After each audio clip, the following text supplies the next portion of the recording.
পাশ্চাত্য দর্শনের কথা, এই যে দর্শন বিষয়টা সৃষ্টি কোথা থেকে হলো এবং কে করেছিল? প্রথম ফিলোসফি শব্দটা প্রয়োগ করেছিল পিথাগোরাস। দর্শনটা শুরু করেনি কিন্তু। দর্শন জিনিসটা কি? ধরো তুমি এতদিন থেকে এতদিন পর্যন্ত ভূগোল হয়তো কেবল পড়ে এসেছো, আর আমি তোমাকে বোঝালাম যে ভূগোল কোনো পড়ার বিষয় না, ভূগোল দেখার বিষয়। দেখো, বোঝো, শোনো। এই গাছের পাতারও একটা শব্দ হয়, ফিল করো।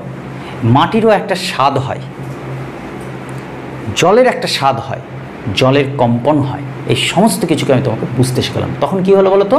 তখন কেবলমাত্র তুমি আর সেটাকে নিলা না, সেটাকে রপ্ত করলা।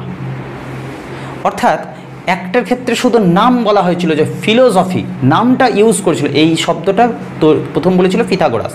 কিন্তু এই যে দেখতে শেখানো, যাকে আমরা দর্শন বলি, এই দর্শনটার সৃষ্টি কোথা থেকে হয়েছিল? ভারতে কি না, এটাও গ্রিকেই তৈরি হয়েছিল, গ্রিস দেশে। ঠিক আছে, তাহলে এই দর্শনের জনক কাকে বলা হবে? জনক, দর্শনের যে যিনি জনক তাকে বলা হয় থেলস বা থালেস।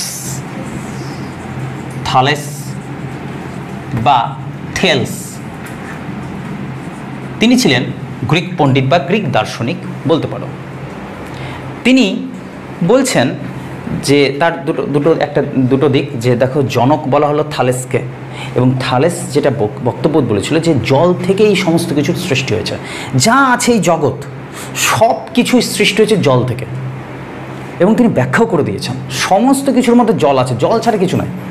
তো জলই হচ্ছে, দেখছো তুমি খাচ্ছ জল, ঠিক আছে। তো ইনি কি বলেছিলেন?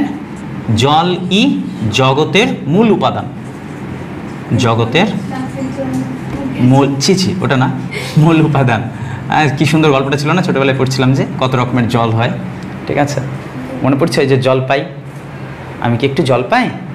উত্তর বলছে, এখন কোথায় জল পাবেন আপনি? এই মানে ব্যক্তিটা বললো জল তেষ্টা পেয়েছে, তাই বললো আমি কি একটু জল পাই? তো বলছে যে সামনে দাঁড়ানো লোকটা বলছে, এখন আপনি জলপাই কোথায় পাবেন? এখন তো আমার টাইম আছে, এখন আপনি জলপাই কোথা থেকে পাবেন? এইরকম হুড়োহুড়ি ব্যাপার, একটা অবাক জলপান গল্পটার নাম। থালেস বা থেলস, তিনি ছিলেন দর্শনের জনক। তার মতে জলই হচ্ছে জগতের মূল উপাদান। এবং এই যে কথাটা তিনি বললেন, তিনি ছিলেন গ্রিস দেশের। তো গ্রিস দেশটাই হচ্ছে দর্শনের জননী দেশ, বুঝলে? তো দর্শনের জননী দেশ গ্রিস, জননী দেশ হচ্ছে গ্রিস। ঠিক আছে, তাহলে এখন যদি তোমাকে বলা হয় যে ফিলোসফি শব্দটা প্রথম কে